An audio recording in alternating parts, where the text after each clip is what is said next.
Bienvenidos. A nombre de Fracco S.A., la compañía que desde 1965 se ha especializado en el sellamiento del motor.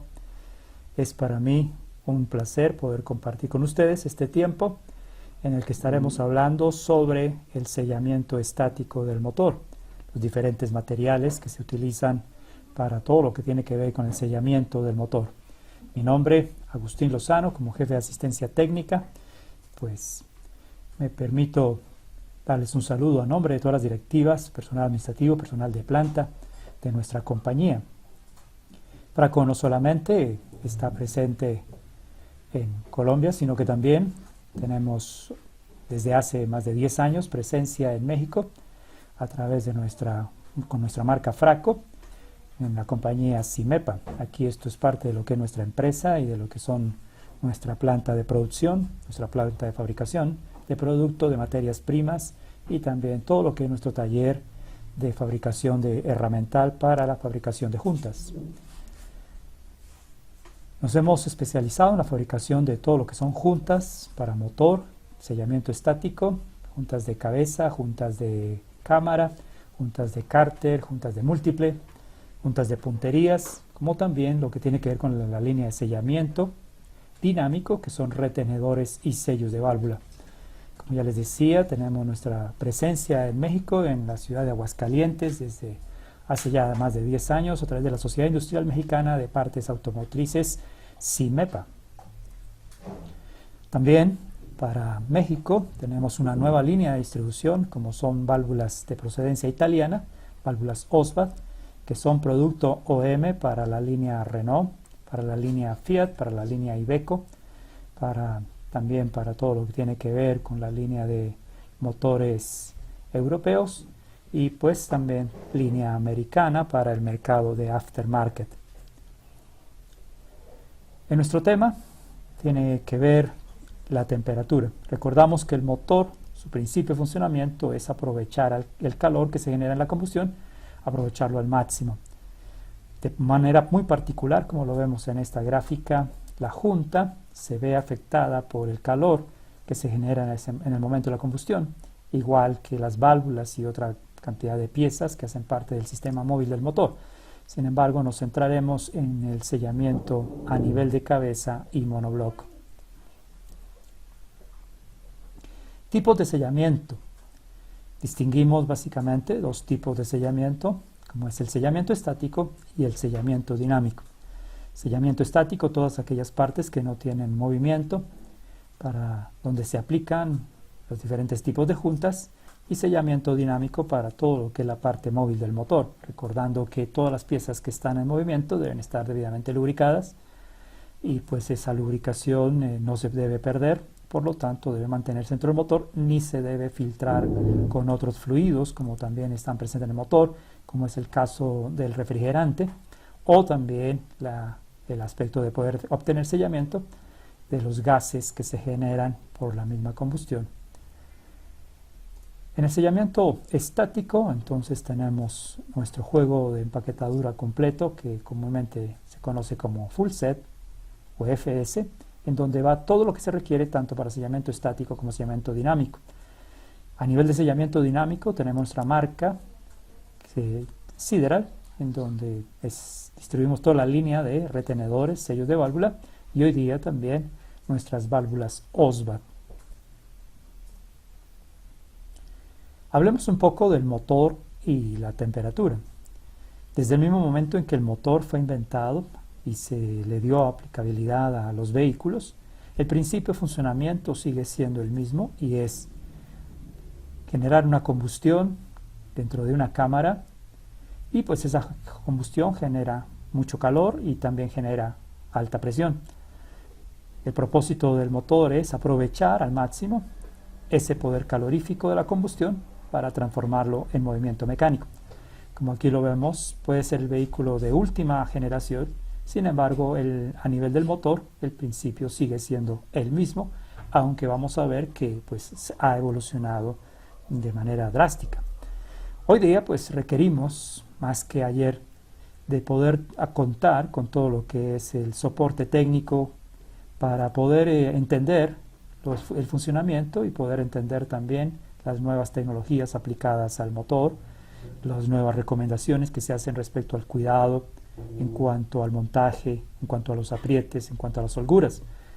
Esto, pues como digo, ha cambiado muchísimo los motores modernos, de ahí que se requiere podernos apoyar en el soporte técnico. Fracco se ha especializado desde hace ya muchos años en ofrecer este tipo de soporte técnico en toda la línea de productos que fabrica y también que distribuye.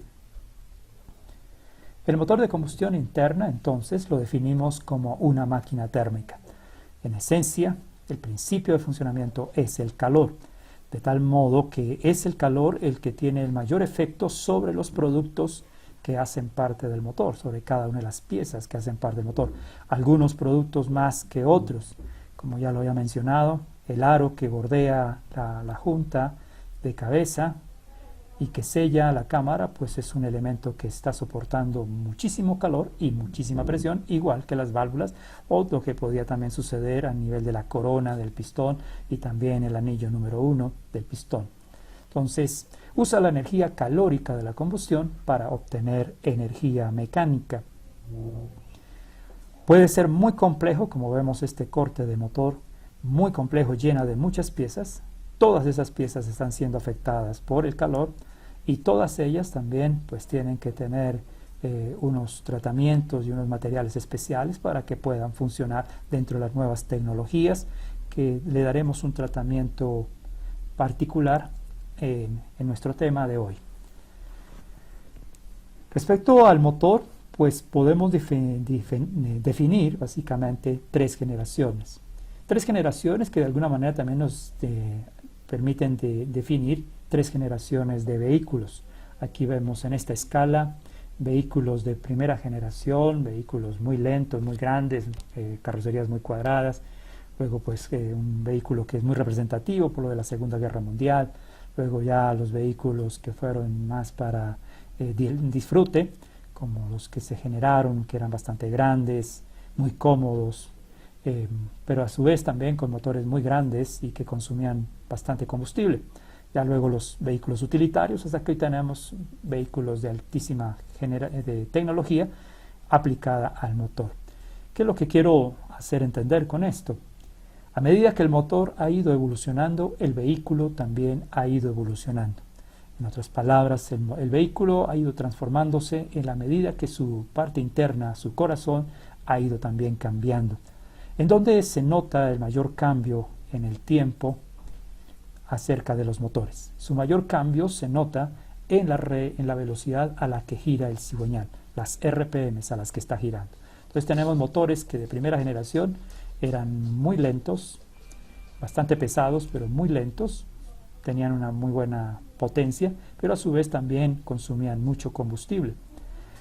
La mayoría de los motores aprovechaban todo lo que eran las presiones neumáticas, hidráulicas y mecánicas para generar el movimiento y entonces tener un motor que ponía en funcionamiento un vehículo.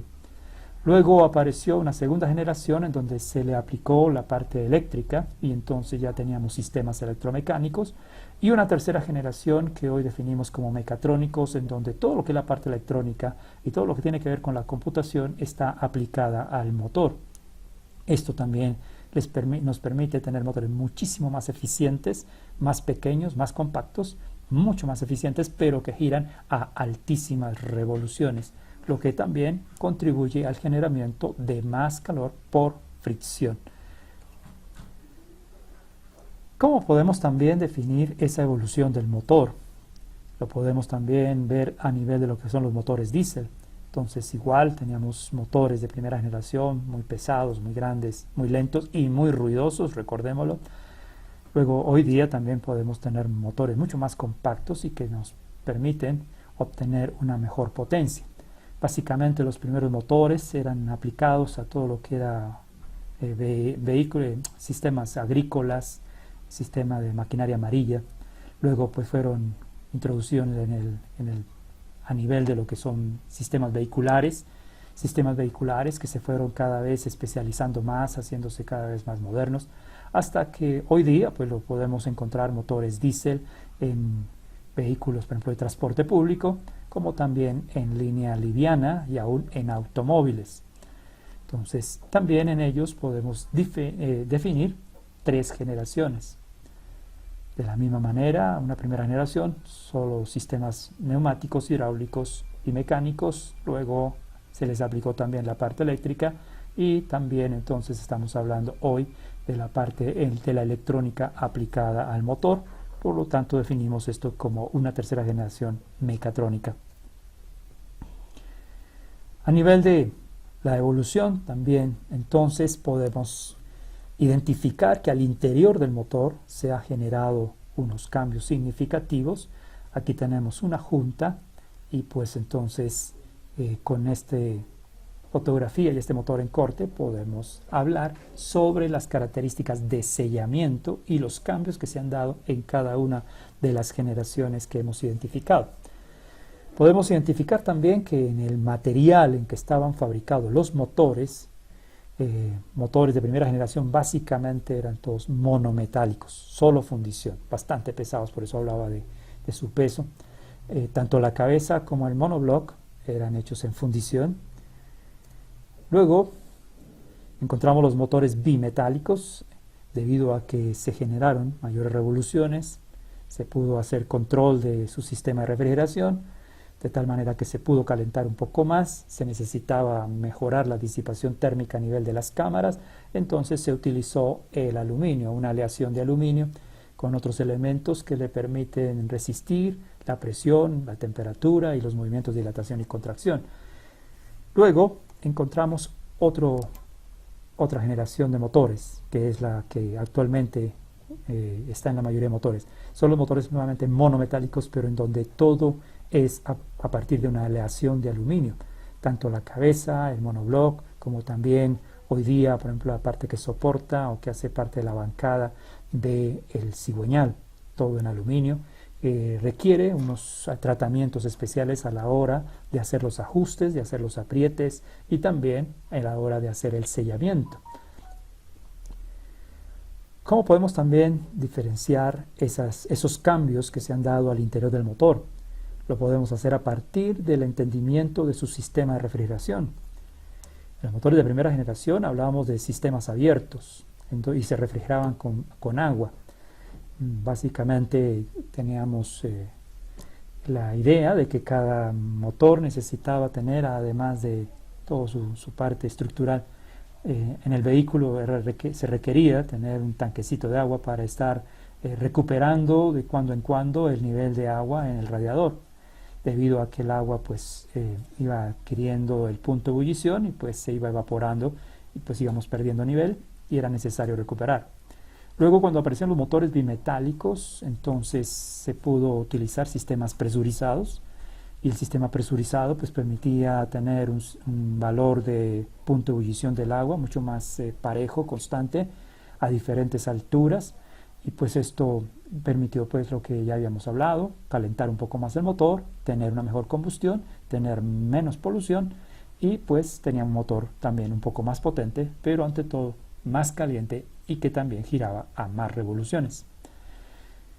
En las últimas tecnologías, entonces, se hace indispensable usar refrigerante, aquellos químicos que se le aplican al agua para poder, ante todo, subir su punto de ebullición y mejorar también sus condiciones para evitar la oxidación. Entonces, tenemos un refrigerante que aporta no solamente una mejor capacidad de resistencia al calor, también tenemos un refrigerante que es inhibidor de corrosión y también es un elemento que evita, que es un anticongelante, que evita que el refrigerante como tal se congele a ciertos valores de la temperatura bajo cero.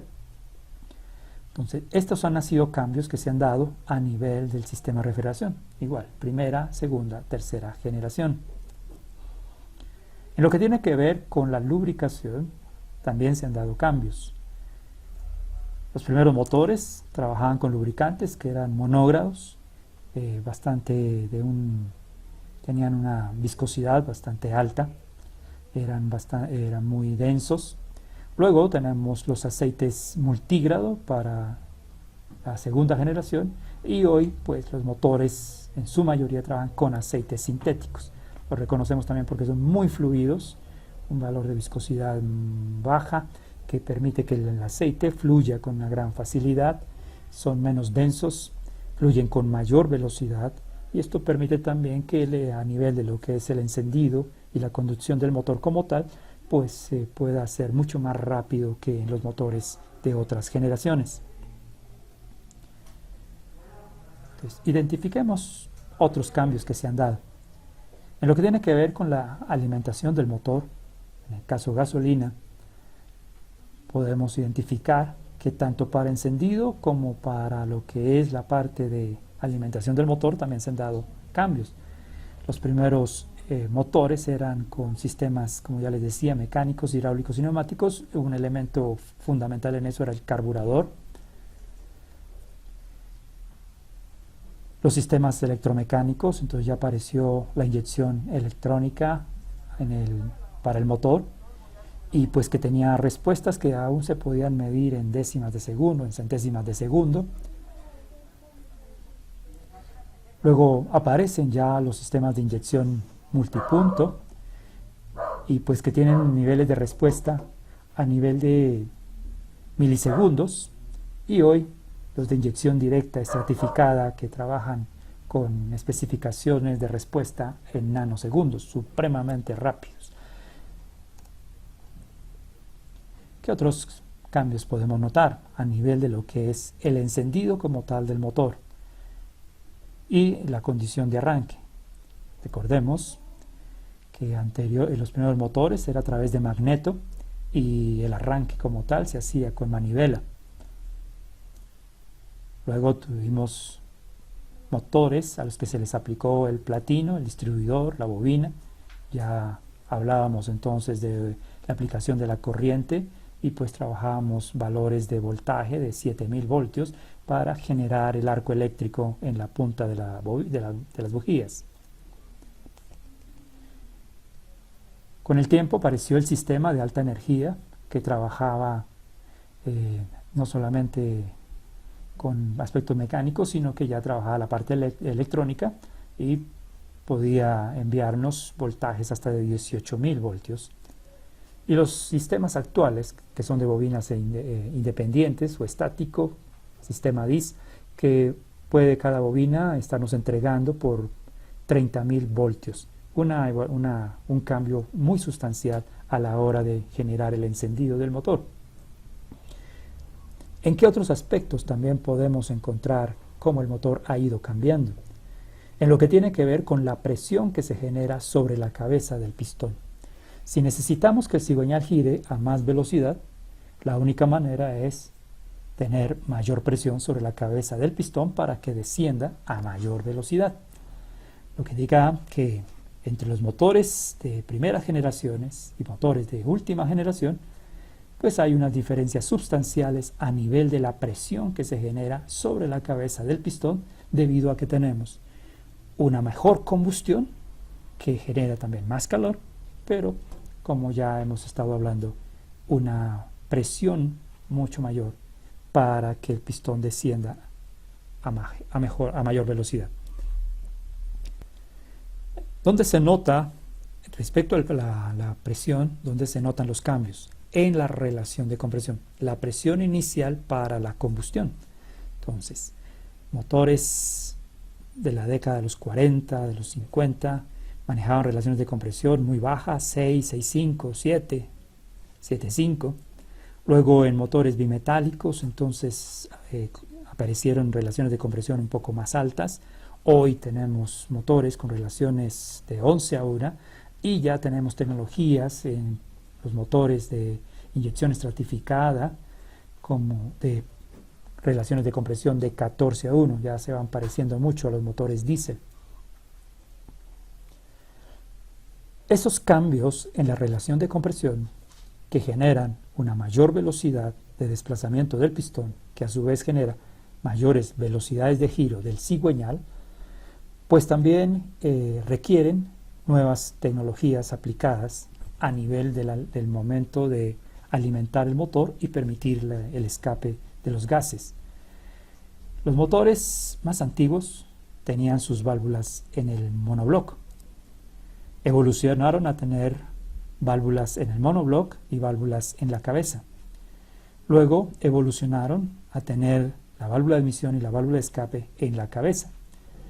Luego aparecieron los motores con el árbol de levas a la cabeza. Luego encontramos los motores como en esta fotografía, que comúnmente les conocen como multivalvulares, lo que significa más de una válvula de admisión, más de una válvula de escape. Y actualmente también tenemos entonces motores con doble árbol de levas, en donde uno se encarga de las válvulas de escape, otro se encarga de las válvulas de admisión, y también los avanzadores automáticos de apertura y cierre del árbol de levas, los BBT. Esto es lo aplicado a última tecnología, sumado a toda la parte electrónica. ¿Por qué ha sido necesario entonces ampliar la cantidad de válvulas? Debido a que pues, se gira más rápido el cigüeñal, el pistón también desciende y sube más rápido, entonces necesitamos dar más espacios, más tiempos para buena alimentación, para mejorar la alimentación del motor y mantener su potencia y mantener todo su buen rendimiento. De ahí la cantidad de válvulas que hoy en día se tienen. Lo que a su vez también nos lleva a entender y pensar que cada vez los motores son más complejos y también sus reparaciones son más costosas y requieren también un mayor conocimiento técnico. De ahí la necesidad de siempre contar con asistencia técnica que nos aporte la información que nos permita hacer atención al motor. Hagamos un pequeño repaso en lo que tenía que ver con la presión que se genera sobre la cabeza del pistón, sobre la corona del pistón. En diésel tenemos presiones que pueden llegar hasta los 150 bar. También lo podemos describir como 2.700 libras por cada pulgada cuadrada del área de la corona del pistón. En el motor a gasolina también entonces tenemos una presión que está por arriba de los 60 bar. Lo podemos traducir como 1.000 libras por pulgada cuadrada del área de la corona del pistón. Y pues eso es como tener prácticamente 4 vehículos haciéndole presión al pistón cada vez que se genera una combustión. Hagamos entonces un resumen.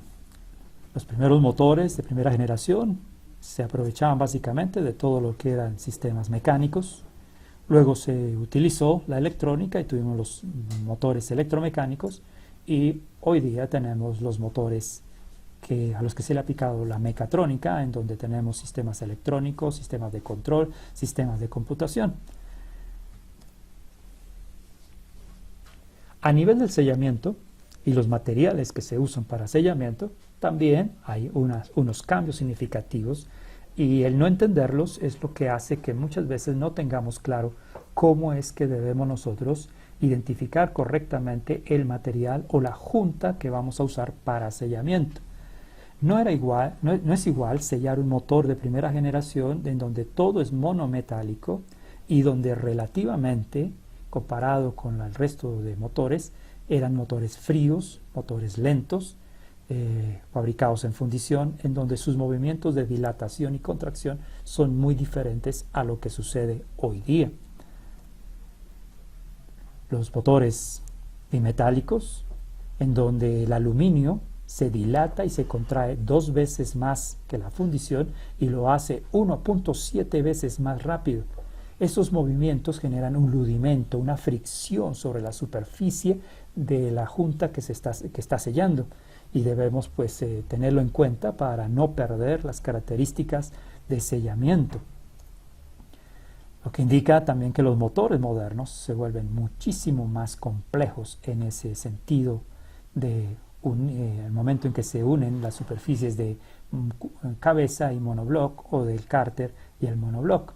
La junta debe tener unas condiciones muy particulares. Ahí ustedes notarán que la mayoría de motores, una vez son fabricados, vienen con juntas metálicas debido a las características mismas de funcionamiento del motor. Entonces vamos a mirar una variedad de materiales que se utilizan para sellamiento. Entonces tenemos una designación en Fraco para cada uno de esos materiales. Para los materiales que son de alma metálica con perforación y material blando, juntas, juntas que son de material no asbesto, aquí lo tenemos. Entonces se hace un ensamble mecánico, con ella trabajamos materiales que los definimos como SB. Tenemos materiales tipos NR porque están fabricados con alma metálica completamente lisa, y se hace una adhesión química del material blando. Materiales GF, en donde es solo grafito, y las juntas multiláminas o MLS, que son solo chapa metálica. El material blando que utilizamos para nuestras juntas metaloplásticas es material no asbesto. Entonces, una de las particularidades de nuestra compañía es trabajar materiales no asbestos. Dentro de los no asbestos hay uno que es 100% grafito. Este material blando aquí que estoy marcando con el cursor es 100% grafito. Todas nuestras juntas son grafitadas. ¿Qué significa? Estos materiales no asbestos, con los que se fabrican materiales SB, NR, tienen un recubrimiento en grafito. El grafito tiene una particularidad de disipar con mayor velocidad la temperatura, resistir también, darle características de mayor resistencia a la temperatura al material. Y esta, que es 100% grafito, pues tiene toda esa particularidad, y está el material entonces con una condición muy especial, y solo se aplica para ciertos motores que los niveles de calor son tan altos que requieren una junta en grafito. El grafito tiene una desventaja, y es que es muy delicado, fácilmente se puede maltratar, fácilmente se puede ir digamos, levantando sus partículas, que son como hojuelas, las que forman el material, y por eso pues también requiere unos cuidados específicos. Pero si tiene que ver con grafito, vuelvo a insistir, todos los materiales son grafitados, pero hay uno que es 100% grafito. No todos los motores necesitan grafito, materiales en grafito, pero todos los motores requieren una superficie que sea antiadherente y que mejore su disipación térmica. En las juntas metálicas entonces tenemos chapa metálica con recubrimientos y también con enervaduras para mejorar el sellamiento. Primera, segunda y tercera generación de materiales a nivel de sellamiento.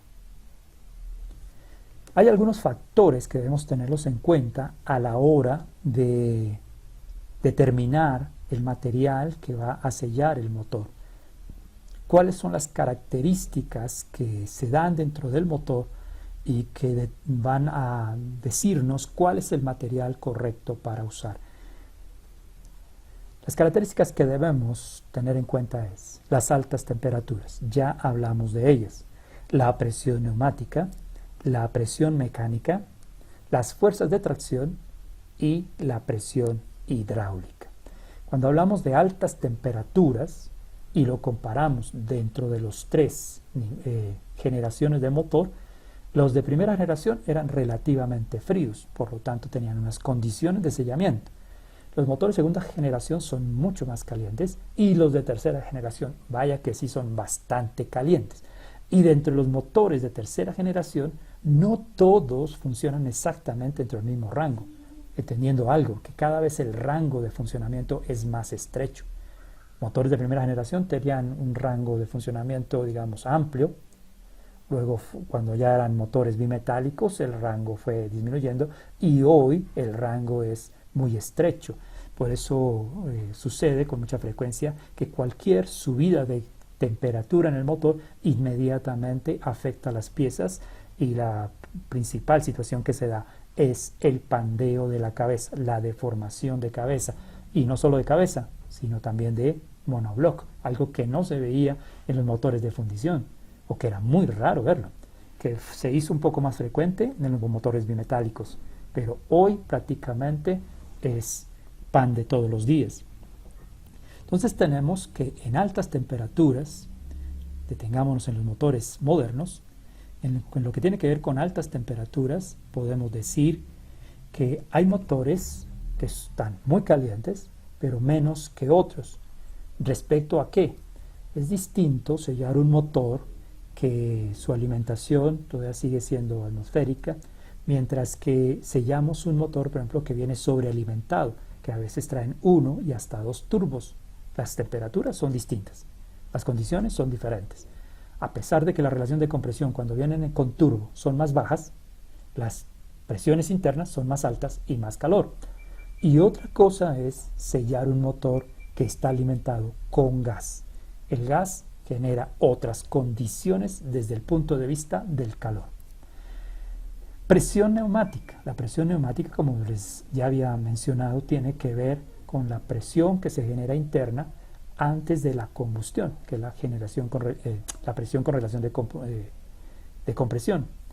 También hay diferencias y cada vez, como les informaba anteriormente, es muchísimo más alta. A nivel de presión mecánica, a la hora de tener más presión neumática y tener más calor, requerimos también aplicar nuevas condiciones de fuerza mecánica para que el motor selle dentro de esas nuevas situaciones. Motores de primera generación, ¿cómo los apretábamos o cómo lo apretaban los mecánicos, los maestros mecánicos? Algunos no usaban ni siquiera instrumentos de apriete, llave dinamométrica o torquímetro o llave para apriete. No la utilizaban, sencillamente con una barra tipo L y hacían fuerza y ya, con eso era más que suficiente. Y les quedaban bien sellados, no les estoy diciendo que no. Pero no significaba que hubiese un sellamiento 100% como se requería, pero funcionaban. Cuando vinieron los motores bimetálicos, la presión mecánica, las condiciones del motor, generaron que la presión mecánica se le prestara muchísimo mayor atención a la fuerza aplicada a los tornillos. Y fue necesario que los maestros mecánicos usaran la herramienta específica, y entonces fue necesario un torquímetro de aguja o un torquímetro de tinquete o un torquímetro electrónico. Actualmente, la manera de ajustar entonces es por grados. Se aplica una fuerza inicial y luego se determina que el tornillo debe girar una determinada cantidad en grados giro. Es otra manera de hacerlo.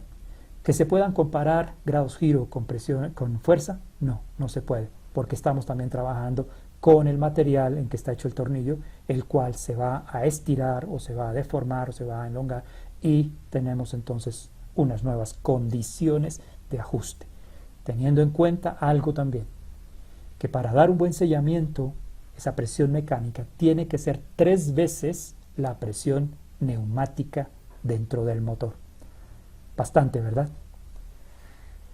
Cuando entendemos esto, también nos será fácil entender las fuerzas de tracción que se generan entre el motor. Recuerde que cuando las piezas se calientan, se dilatan, y cuando se enfrían, se contraen. Si tenemos más calor, más se va a dilatar y más se va a contraer. Y si tenemos más presión mecánica, más será el ludimento que se va a dar entre los materiales. Y ahí vamos a tener grandes cambios. Igual, también debemos tomar en cuenta la presión hidráulica. ¿Por qué? Porque es la que se encarga, por un lado, de mantenernos refrigerado el motor, pero no se encuentra estancado, sino que se encuentra en movimiento, se encuentra haciendo una circulación dentro de todo el motor. Eso lo hace por medio de una bomba, y cuando hablamos de bomba estamos hablando de algo que hace presión.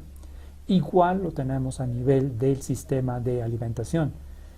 Necesitamos generar una presión para la inyección del combustible, y también tenemos una presión hidráulica que afecta directamente a las piezas, que tiene que ver con el lubricante, el cual se encuentra en un depósito que es el cárter, y tenemos que hacerlo subir hasta la parte más alta del motor y hacerlo circular en algunos casos por espacios muy pequeños, holguras muy pequeñas, que son muy normales hoy día en los motores de última generación.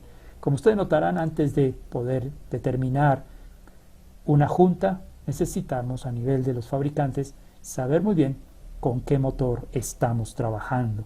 Por eso, en el caso de Fracco, cada vez que ofrece a ustedes juntas, pues créanos que en estos 55 años nos hemos hecho expertos en el sellamiento del motor y le ofrecemos la junta que usted necesita en las condiciones que requiere cada motor. Aquí tengo un ejemplo de materiales. Entonces, una designación para nuestro empaque. Cuando aparece en nuestra referencia, en nuestro número de parte HG, significa que es una junta de cabeza. HG 3062-136 sería la referencia. Para nuestros casos en México es HGX 3062-136 SB. SB me está haciendo mención del material que se utilizó a la hora de fabricar dicha junta.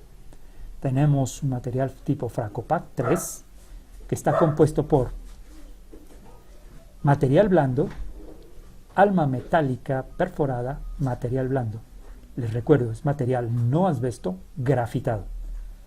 Se hace un ensamble mecánico y a través de ese ensamble mecánico por presión, entonces fabricamos la junta, como aquí la vemos. Aquí vemos un corte y esa junta tiene una particularidad. Por su diseño y cualquier fabricante de juntas que haga con material blando, ese material será un material que denominaremos tipo retorque. Es un material que no es muy exigente en cuanto a rugosidad y planicidad de las superficies. También es poco exigente en el torque. Cuando hablo de que es poco exigente en el torque, me refiero a que podríamos definirlo de esta manera: con menor torque puede obtener un sellamiento. Si mantenemos el torque, que es lo ideal, pues entonces el material se acomoda mucho mejor a las condiciones que se puedan presentar entre cabeza y monobloc.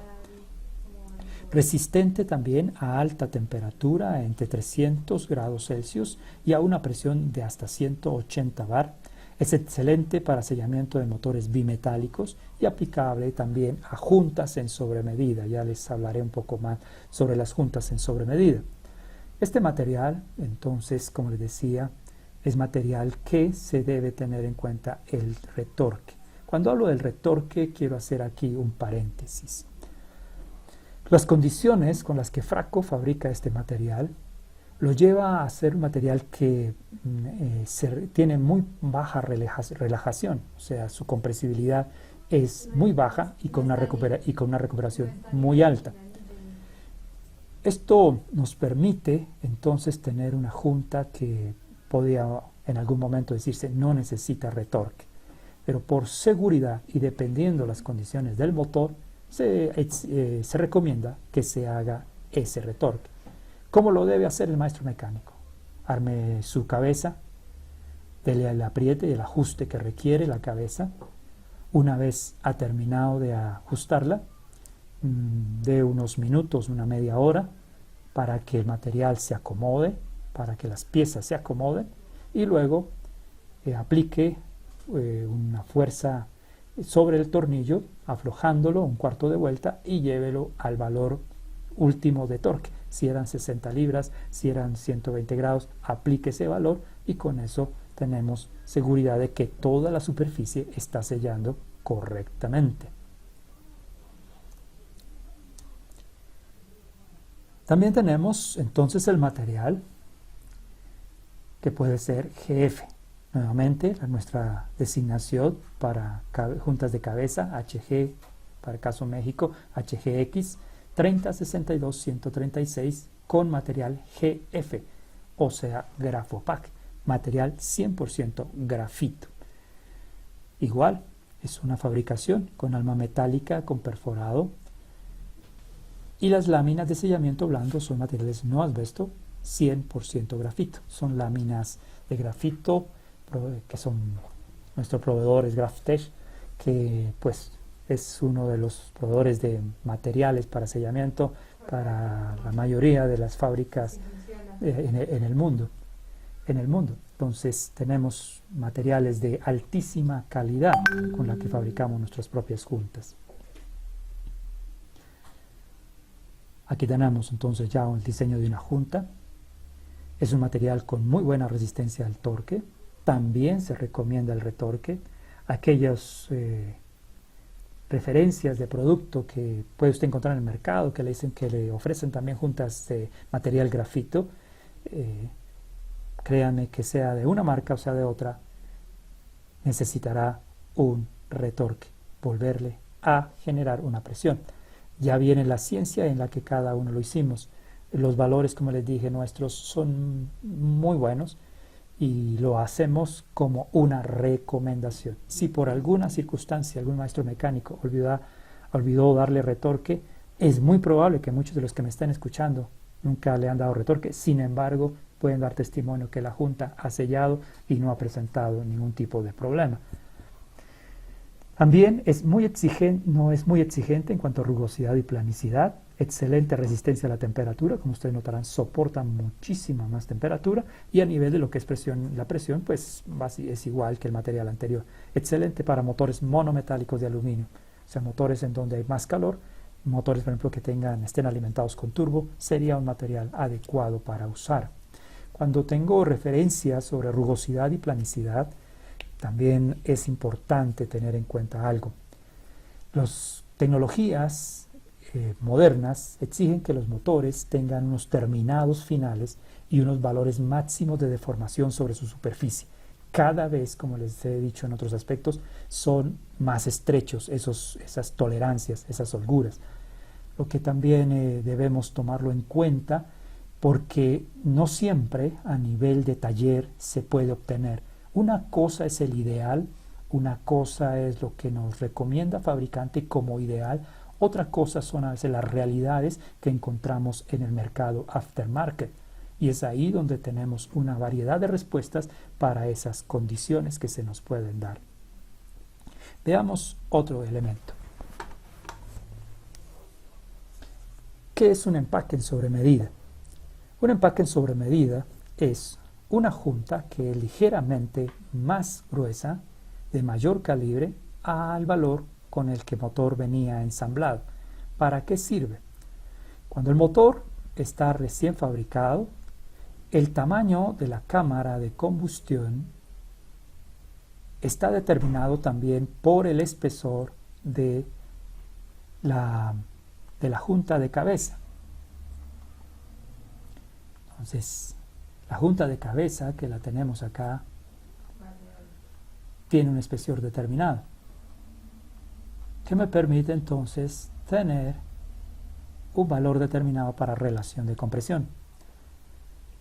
Sucede que cuando las especificaciones del motor se varían y en algún momento esa variación genera picos de calor, esos picos de calor pues hacen que las superficies se dilaten un poco más, pero también muchas veces se deforman. Al deformarse, una vez desarmamos el motor, pues esa planicidad no es la recomendada y muchísimo menos cuando en los motores modernos vienen con juntas que son totalmente metálicas y que requiere casi que una superficie perfecta en planicidad. Es necesario recuperar esa cabeza. ¿Qué nos dice el ideal por parte del fabricante del motor? El ideal es que una vez se pierda la planicidad de la superficie y supere un valor que en la mayoría de los casos no va más allá de 5 centésimas de milímetro en la longitud total de la cabeza. 5 centésimas, algo menos que un cabello humano. Entonces, ¿esto qué significa?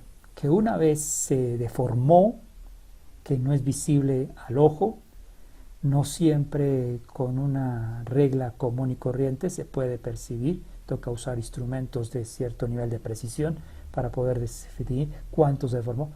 Necesita entonces cambiarse la cabeza, es lo que recomienda la fábrica de motores. Si el bloque está deformado, igual hay que cambiar el monobloque. Esto indica que en un momento dado hay que cambiar o todo el bloque, o todo el motor, o la cabeza, generando costos muy altos que no siempre es tan fácil poderlos satisfacer esas condiciones. ¿Qué se puede hacer? Recuperar esa cabeza. ¿Cómo? Llevándola a nuestro rectificador para que le vuelva a dar una superficie plana, pero dependiendo la manera como él lo va a hacer, entonces es donde vamos a tener las diferencias, porque no siempre se puede hacer con las últimas tecnologías que se conocen, como darle terminado a través de piedra con diamante. Algunos solo lo pueden hacer con piedra, otros lo pueden hacer con buril, y eso va dejando unos terminados no muy parejos, y también pues están las condiciones del estado de la máquina y también las condiciones del lugar donde la máquina está trabajando.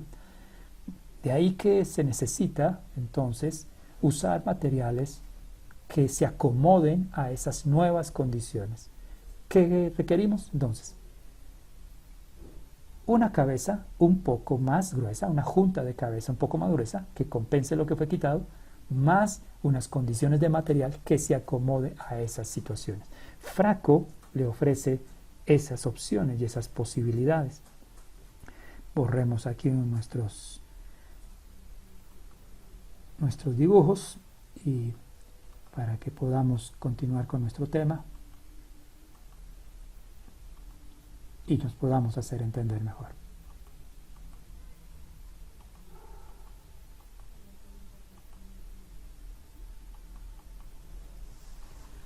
Bien, entonces, junta en sobremedida. Puede estar fabricada en un material perforado con láminas de sellamiento blando, no asbestos, grafitadas. Se hace un ensamble mecánico y a través de ella, para algunos motores, entonces será de mayor calibre. Requiere retorque.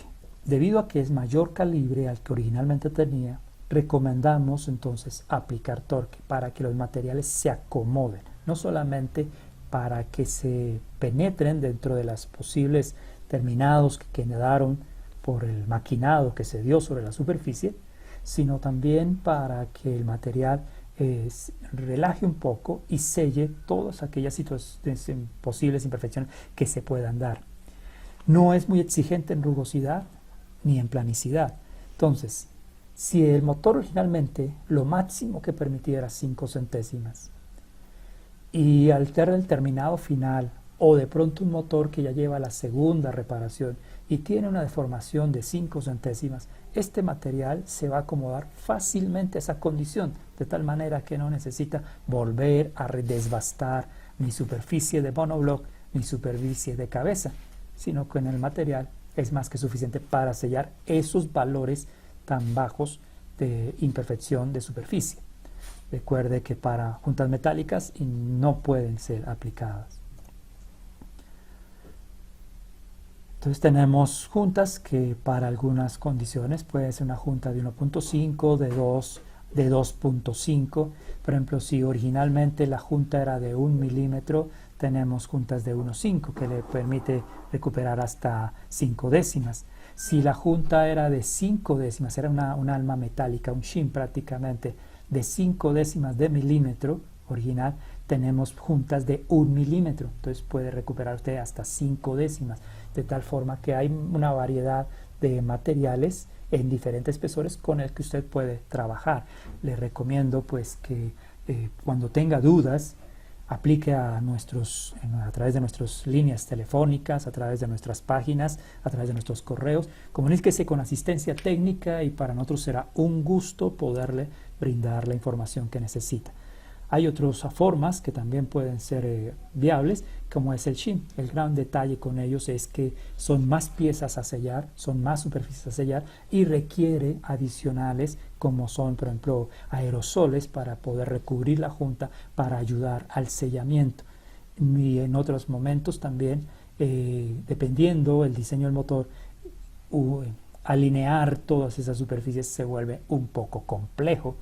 Por eso pues no ha sido tan práctico el manejo de las laminillas. Tenemos otro material, volvemos a lo mismo, HG, es junta de cabeza, HGX para México, 30, 62, 136, pero ahora dice NR, significa que es material Frackoplay. Frackoplay, ¿cuál es? Es alma metálica sin perforaciones.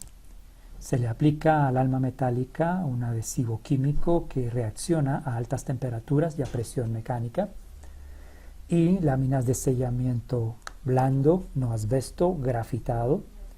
Se hace entonces ya aquí un ensamble por reacción química y tenemos nuestra junta y nuestro material ensamblado. Debido a que el alma metálica es totalmente lisa, se conoce como una junta no retorque, que no pierde algo de su calibre, sí lo pierde, pero es tan bajo que no vale la pena recuperarlo. Exigente en cuanto a rugosidad y planitud. Si el materiales anteriores permitía cierta deformación, esta requiere que sea muchísimo más plano. Tanto como una junta metálica, no, pero más que una junta metaloplástica tipo SB o tipo GF. Requiere de un buen apriete. Aquí, si hay una variación entre un tornillo y otro, se va a notar y probablemente se van a presentar fugas o llegar al punto en que la junta se puede quemar, se puede foguear. Excelente para motores monometálicos en fundición. También aplica en motores monometálicos de aluminio en ciertas condiciones. Es un excelente producto.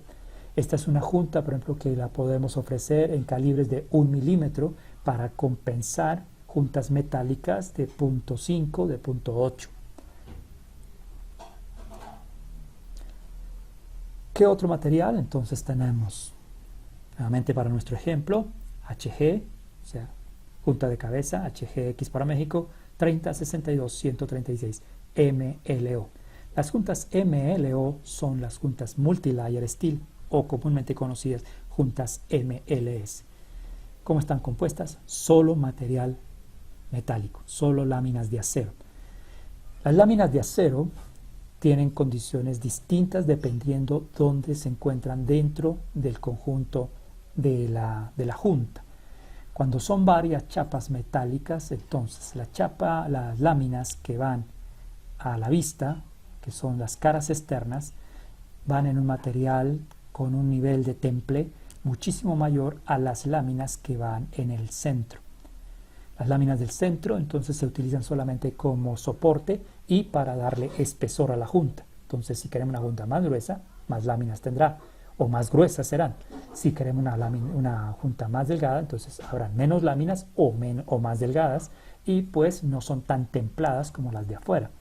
Las de afuera necesitamos que tengan unas características de temple para que sean lo que comúnmente se conoce como resortables, que sean como una especie de un resorte, de tal manera que devuelvan la fuerza que se les aplica. Entonces uno aplica la fuerza y ellas están haciendo fuerza en el sentido contrario que nos garantiza sellamiento. Se caracteriza porque también las que van al exterior, como en las caras visibles, traerán material antiadherente. Por lo regular también es un material que lo hace que la lámina no se vaya a oxidar. En algunos casos, para algunos motores, por ejemplo en diésel, se pueden utilizar láminas en acero inoxidable, pero en otros casos las recubrimos con elastómero para que ayude al sellamiento de las pequeñas irregularidades que se dan como rugosidad dentro de las especificaciones para las juntas metálicas. También llevan alto relieve o en otros casos llevan impreso un cordón que bordea los pasos de lubricación y refrigeración para dar una mayor seguridad de sellamiento, como lo vemos aquí en esta junta de la fotografía. Como les decía, solo material metálico, no hay nada de material blando. Alta resistencia al torque, muy alta resistencia al torque. Junta no retorque, no necesita hacer operaciones de retorque. Muy exigente en rugosidad y planicidad. Aquí sí hay que hacer una gran diferencia respecto al acabado final que se le dio a superficie de monobloc y de cabeza. El tipo de máquina y mecanizado que se dio, si fue con piedra, si fue con buril, si fue con piedra CBN. ¿Por qué? Porque es un material tan rígido que no alcanza a acomodarse tan fácil como lo haría una junta metaloplástica. También necesita una planicidad, como ya lo había dicho, prácticamente perfecta. Excelente en motores monometálicos de aluminio y fundición y requiere de torque angular. Cuando hablamos de requiere torque angular, en la mayoría de estos motores, una vez los tornillos se han utilizado, hay que hacer dos cosas. Una, dependiendo del fabricante del motor, o medirlo para saber que está dentro de la longitud específica, o sencillamente una vez se desarma el motor, hay que cambiar la tornillería y poner tornillos, espárragos nuevos, totalmente nuevos. Entonces, son juntas que cumplen una función magnífica entre los motores modernos, pero también son muy exigentes en cuanto a las operaciones de armado. Probablemente usted quede con algunas dudas de cuál es la junta que necesita para su motor. Le insisto, estamos para servirle con el equipo de asistencia técnica de Fracco S.A. Llámenos, escríbanos, estamos para poderle dar la asesoría que usted necesita. También estamos dispuestos a acompañarlos a través de este tipo de conferencias y de charlas para que usted pueda ir entendiendo de mejor manera cuáles son las condiciones de cada uno de estas juntas. También tenemos otros tipos de junta y actualmente tenemos la que aplica para motores a gas. Permítanme entonces otra vez hacer aquí el ejemplo. HG o HGX para México 3062-136 ART. ART o ART, ¿qué me está diciendo? Que es una junta para alto rendimiento térmico.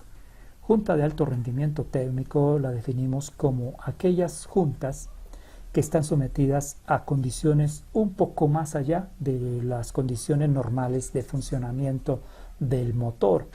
¿Cuáles serían esas condiciones? Antes de explicar cuáles serían esas condiciones, cómo está fabricada, entonces alma metálica sin perforaciones, es un alma metálica de una especificación diferente a la anterior y es de mayor calibre. También se aplica adhesivo químico resistente a altas temperaturas, lámina de sellamiento blando no asbesto de alta densidad, también es diferente a la junta anterior, la NR, y con ella fabricamos la junta. Se conoce porque su presentación también varía. El anillo que bordea el cilindro, el anillo de fuego, por una parte es un poquitico más gruesa, su calibre, y tiene un recubrimiento en cobre para dar una mejor disipación térmica. Tenemos material densificado, material interno metálico un poquito más grueso, recubrimientos de lo que conocemos como Fracco Coating y Fracco Seal para darle terminado final y ayudarle al sellamiento. Esta es una junta especial para usar en motores alimentados con gas o que han sido convertidos a gas. También es muy usada por aquellos que les gusta competir, que les gustan las carreras de automóviles y les gusta hacerle trucaje a los motores. Un motor de calle tiene unas condiciones, ya cuando le hacen trucajes pues se generan una combustión más poderosa, más fuerte, más calor, más revoluciones. Entonces esta junta ha funcionado y ha sido excelente para aquellos amigos de la velocidad, así que se la recomendamos. A nivel de lo que son vehículos, por ejemplo de flotillas, ¿qué ocurre? Pues hoy para minimizar costos en cuanto a combustible se están alimentando con gas. El gas es un poco más térmico que la gasolina, entonces hace que el motor funcione a mayor temperatura. La junta normal debería funcionar, pero ¿qué es lo que sucede? Que las condiciones a veces de conversión no son siempre las adecuadas, la conducción no siempre es la adecuada, y algunas veces, por ejemplo, a nivel de flotillas de servicio público, en algunos países acostumbran los conductores a cerrar un poco más el paso de gas para ganarse algún dinero adicional. Esto hace que entonces la alimentación no sea correcta y las condiciones de funcionamiento tampoco sean las correctas, llevando al límite la junta y quemándola con gran facilidad. Esta junta soporta un poco más de temperatura. Siempre expresado de la siguiente manera. Están las juntas a gasolina en cuanto a resistencia térmica, están las juntas a diésel por encima, arriba, en cuanto a resistencia a la temperatura. La junta ART, ¿dónde está? Se encuentra en el medio. No es una junta común, corriente de gasolina, pero tampoco es una junta diésel, aunque en algunos aspectos se parece muchísimo. Necesita que las superficies estén muy bien terminadas. Necesita que el torque aplicado sea el correcto. Todo esto para que podamos entonces garantizar un excelente sellamiento de nuestras juntas. Por favor, no olviden que estamos para darles toda la asesoría que requieren. Tenemos otra variedad de la junta metálica y es la junta MLA. La diferencia es que chapa metálica a la vista y el material blando va en el centro. Con ella fabricamos algunas referencias, no son muchas, sobre todo en la línea diésel. Este material lo usamos mucho para lo que son juntas de múltiples de escape o bases de turbo o salidas de los gases de escape. También es un material excelente para soportar temperatura. Requiere también aplicar torque, un excelente torque. Tiene una muy buena resistencia para mantener el torque en el tiempo. Muy exigente en planicidad y rugosidad. Excelente para motores diésel, monometálicos de aluminio y fundición. Como materiales adicionales, pues tenemos un material que denominamos Fracopac 1. Tenemos otro material que denominamos Fracopac 2, con lo que fabricamos unas juntas que denominamos LEA. ¿Cuáles son? Aquí es un inverso de las metaloplásticas iniciales, que son material metálico a la vista, perforado, y en el centro material no asbesto. Con él se fabrican básicamente todo lo que son juntas para tubo de exhausto, salidas donde hay mucha temperatura, múltiples de escape, junta retorque. Por la construcción misma se requiere que se le aplique un retorque para uniones con alta temperatura, aplica en bases de turbo y también requiere de un excelente apriete. Bien, espero haber contribuido al conocimiento de ustedes, pero también espero haberles aclarado algunas dudas. Seguramente que también he amplificado otras que me permiten a mí entonces ofrecerles nuestro servicio de asistencia técnica. Estamos para servirle. Como usted notará, tenemos una variedad de productos que le pueden ser muy útiles a su motor. No se vaya usted a quedar con sus dudas. Llámenos, comuníquese con nosotros. Estamos ahí para ustedes. Por eso utilice también nuestra ventana virtual. Síganos a través de nuestro canal en YouTube como Fracco Empaquetaduras. También nos puede seguir por Facebook como Fracco Empaquetaduras o Instagram y Twitter como Fracco Colombia. Quiero recordarle que dé like a nuestro video allá en nuestra página, en nuestro canal en YouTube, y también active la campanita para que siga recibiendo información técnica de este tipo. Hemos tratado de ser muy breves con respecto a todos los temas, pero en cada uno de ellos podemos también ofrecerle algo más de información. Les habló Agustín Lozano, el jefe de asistencia técnica de Fracco S.A. Muy agradecido por la atención que nos han prestado y estamos pendientes de comunicar nuevamente con ustedes. Por favor, llámenos. Estoy pendiente. Muchas gracias.